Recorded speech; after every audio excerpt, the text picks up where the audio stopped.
Ryan Reynolds here from Mint Mobile. With the price of just about everything going up during inflation, we thought we'd bring our prices down. So to help us, we brought in a reverse auctioneer, which is apparently a thing. Mint Mobile Unlimited Premium Wireless. How to get 30, 30, bit to get 30, bit to get 20, 20, 20, bit to get 20, 20, bit to get 15, 15, 15, 15, just $15 a month? Sold! Give it a try at mintmobile.com/switch. $45 upfront payment equivalent to $15 per month. New customers on first 3-month plan only. Taxes and fees extra. Speed slower above 40 gigabytes. See detail. By the time you're finished listening to this Pepsi Zero Sugar, you'll be 15 seconds closer to kickoff. Stock up now. Bengals game day is so close, you can almost taste it. Bengals watching. Better with Pepsi. At Sierra, discover top workout gear at incredible prices, which might lead to another discovery. Your headphones haven't been connected this whole time. Awkward. Discover top brands at unexpectedly low prices. Sierra, let's get moving.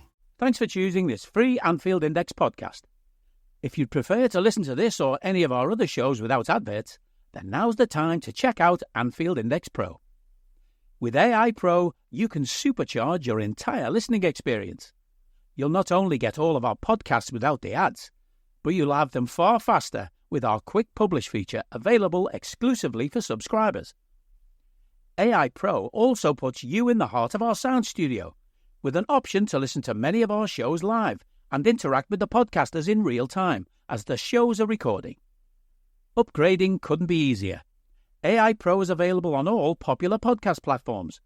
Just head on over to AnfieldIndexPro.com and get started today. Hello and welcome to the Daily Red, your lunchtime catch-up on all things Liverpool FC and your daily reminder that the Reds are top of the league. And tonight, we play football. Liverpool versus RB Leipzig in the Champions League will be a pretty tough test. Leipzig have started well in the Bundesliga. They sit joint top behind Bayern only on goal difference. Defensively, they've been outstanding in the Bundesliga. The Champions League, though, it hasn't gone great. They've lost both games, including one at home to a pretty poor Juventus team who had 10 men. I think this is going to be a good test for us, but I think it's a test we can absolutely pass with flying colours. It's a test I expect us to pass. I think we go there and win. And if we go there and win, it puts us in such a strong position in this competition. We know how our tournament breaks out. You know, I suppose the good thing about this new structure to the Champions League is that you can plot your course a bit better. You've got a rough idea based on all the modelling that's been done of how many points you're going to need to either advance automatically through to the last 16 or to go into the playoff round. And obviously, you want to be in the top 8. You want to get into that group who don't have to worry about a playoff round. You want to be sitting pretty waiting on other teams to knock each other out and then come face you. So we get this game. We win this one, we'll have 9 points. Then we get our 2 toughest games, Leverkusen and Real, but they're both at home. And neither of them look invincible. Leverkusen have issues defensively. They're not defending well. They don't look like the same team as last year. They don't have that same belief, that same swagger. But look, the season they had is such a one-off. It's going to be exhausting as well, having to keep up that level. There was always going to be a drop-off for them. They still have that ability to find, late equalizers, late winners, which was a staple of their season last year. But they're not the same threat as they were last year. And the closer we get to that game, which is the 5th of November. Today's the 23rd of October. That game is the 5th of November. The more confident I am that we can get a result in that one. Then 3 weeks later, we play Real Madrid. And Real don't look invincible.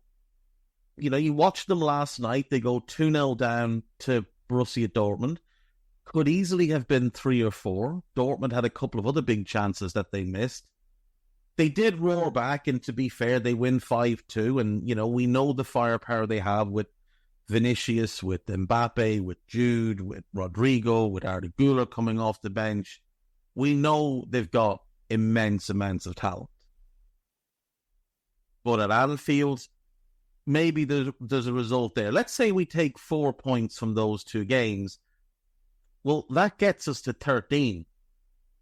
At that point, one win is probably enough for a top 8 finish, but we're going into our easiest stretch of the competition.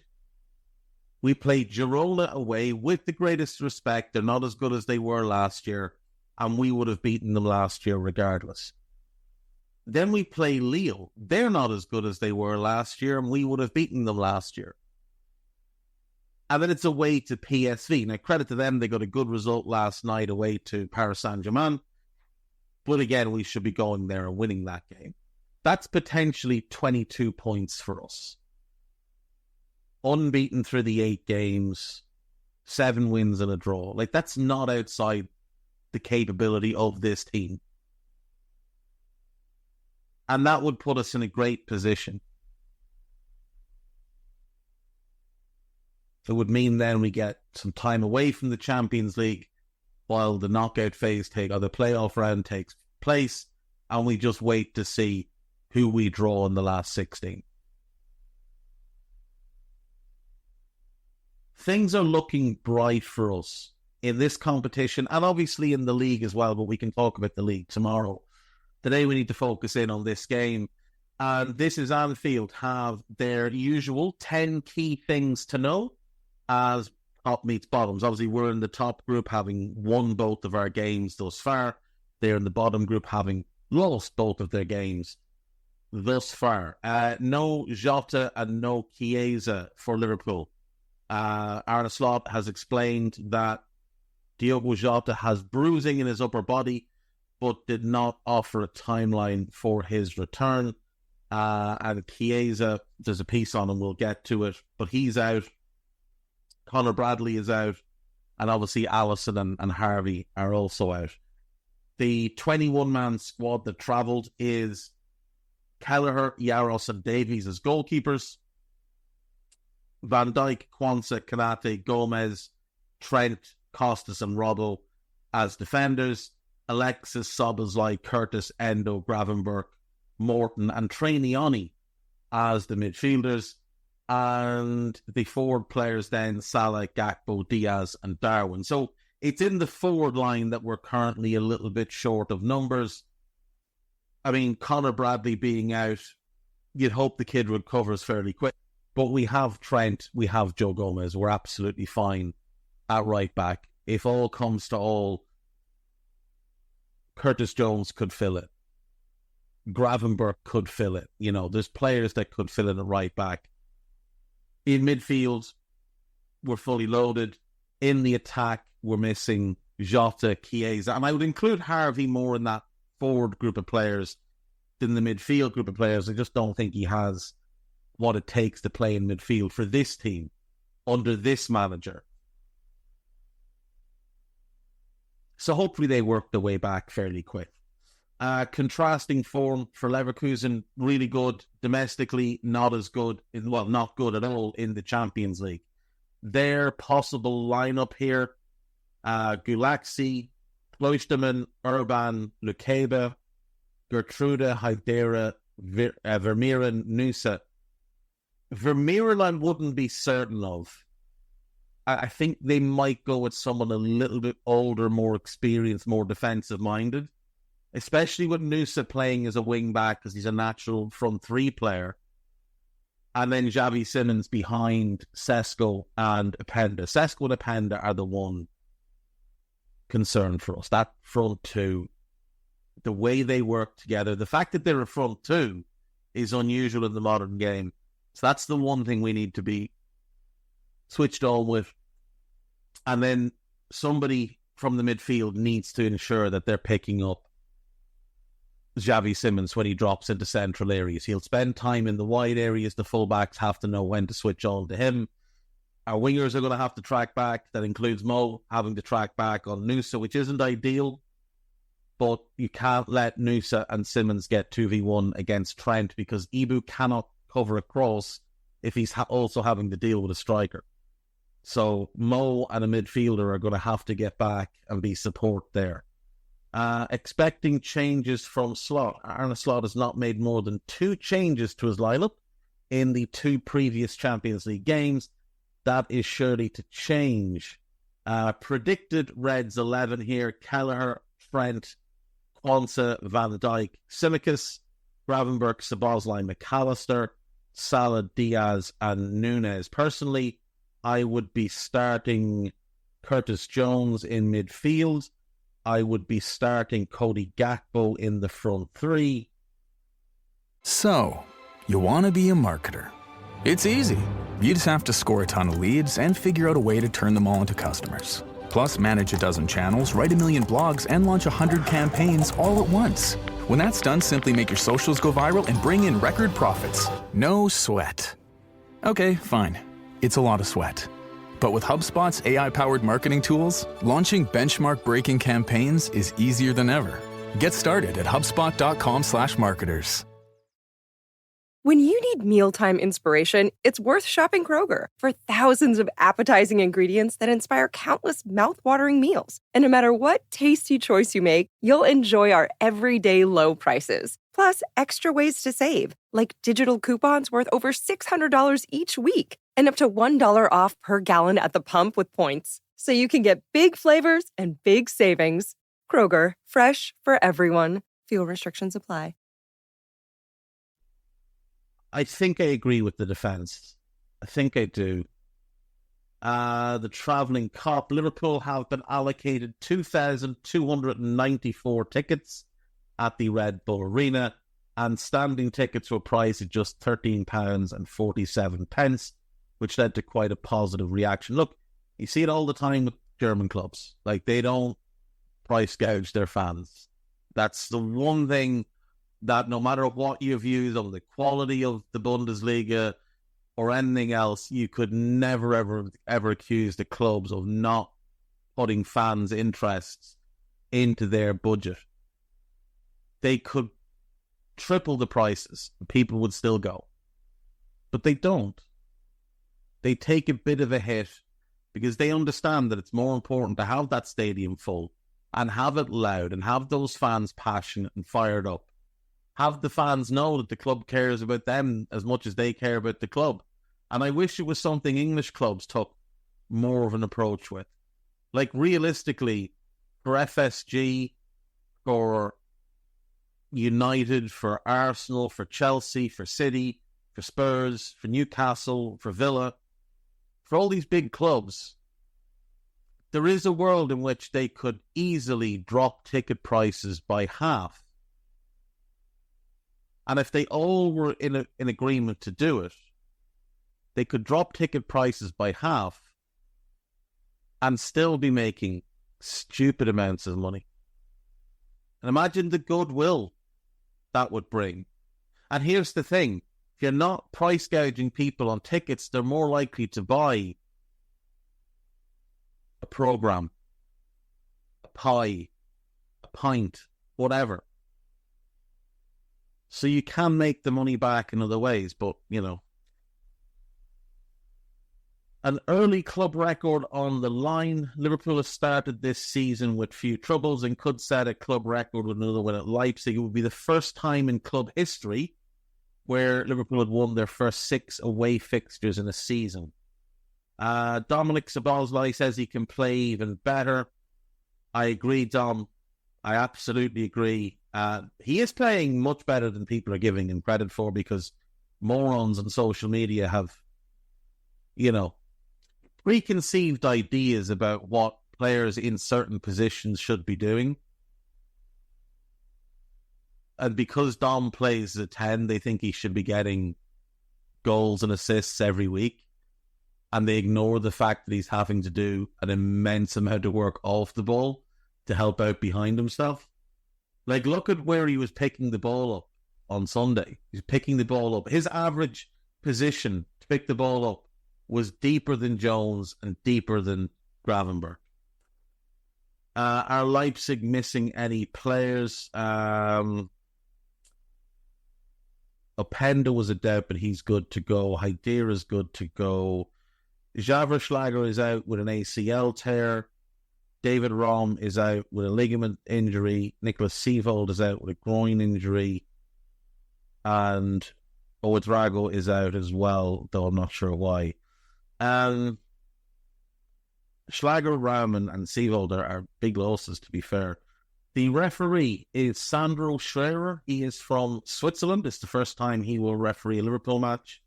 He refereed Leipzig once, a 2-1 win over Man City. Dominic Szoboszlai scored, and Kyle Walker was sent off.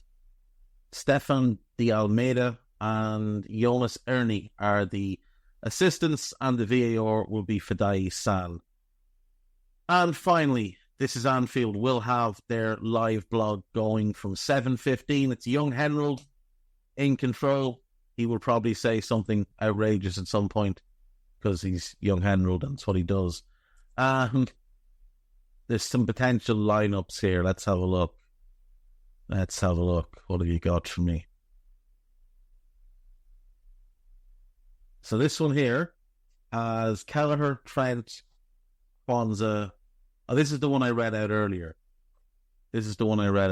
So, yeah, that's one, I suppose.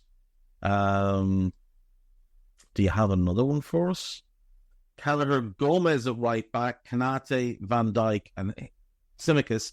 Carl suggested that back line as a possibility. Endo, Jones, McAllister in midfield. Not sure I see that. Salah, Diaz, and Nunez up front. Not sure I see that, to be honest. I think he'll make a couple of changes. I don't think it's going to be drastic. I don't think he does drastic changes. And I don't think he should either.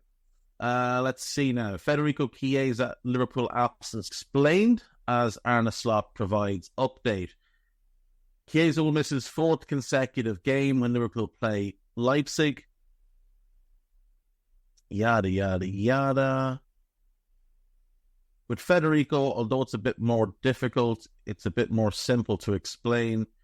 He missed a complete pre-season, I've said this many times, and going to a league where the intensity may be higher than the Italian league, that makes it difficult for him to make the step towards the intensity levels the rest of the team has.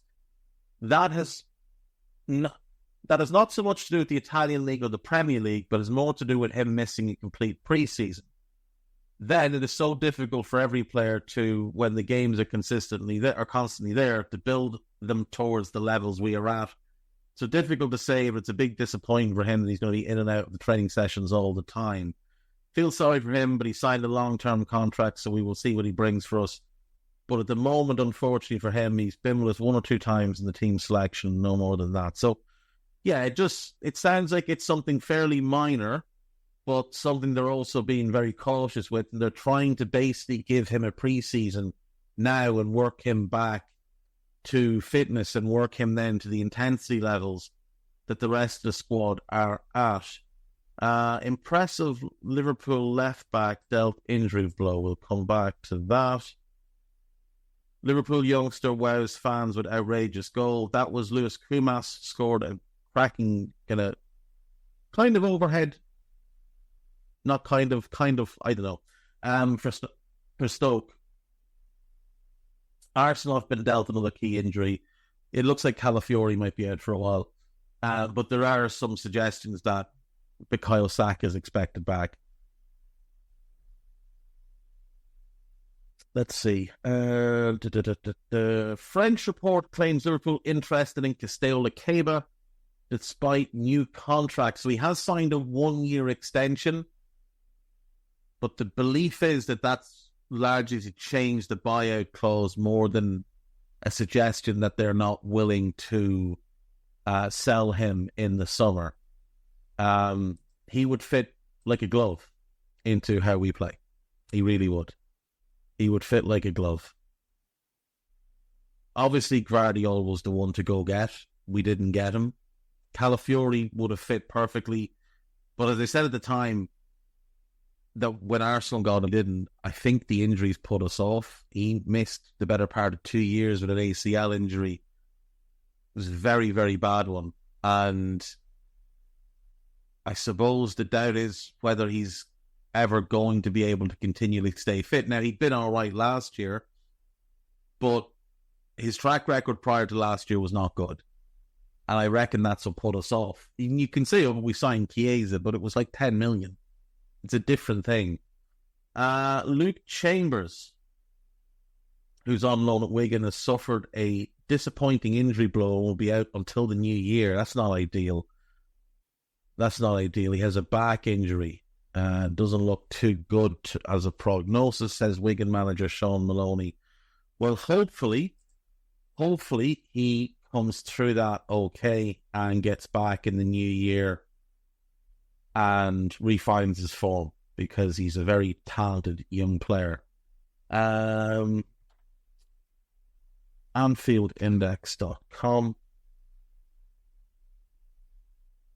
Let's see what the latest is. I know that there's more podcasts coming this week. Finally.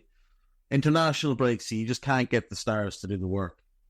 They all like to take the time off. Downey, to his credit, was actually had reasons. Most of the rest of them just lazy. Right, podcast-wise. There is a piece on Cy Brundish talking about the latest injuries. There's a piece on Romano waffling about Trent. A piece about Darwin. Another piece about, well, not just Darwin, but about our pressing in general. Darwin and Szoboszlai in particular. There is a piece by Ben Boxak talking about Dom and what's going on. And then podcast-wise, there is the Arne Slot press conference, the Dominic Szoboszlai press conference. If you haven't heard them, go and listen. There is the post-conference presser with Dave Davis kind of reviewing what was said. There is the latest scouted, myself and Carl looking ahead at this Leipzig game. And then there is the new Under Pressure, which is Dan Kennett, Cy Brundish, Hamza, and Phil Barker. Do give that a listen. It is absolutely cracking stuff. Listen to it this morning. Very, very good from the lads, as always. Take care of yourselves. I'll see you tomorrow. I will be on Raw, so if you want to chill in and listen to me rant and rave, I'll be there. Take care. Bye-bye. We hope you enjoyed listening to this Anfield Index show. Please be sure to subscribe to our channel so future podcasts find their way to your device automatically. There's nothing quite like fan engagement, and we'd love to know what you think of anything discussed on this show. The best way to get in touch is over on our free Discord community, where both podcasters and listeners debate the hottest LFC topics 24/7. Sign up free now at AnfieldIndex.com/Discord. You won't regret it. You can also follow us on Twitter at Anfield Index and find us on Facebook by searching for Anfield Index. Oh, and before you go, we'd love it if you could leave us a 5-star review on your favourite podcast app. It only takes a couple of seconds, and it means the world to the people who create these free shows.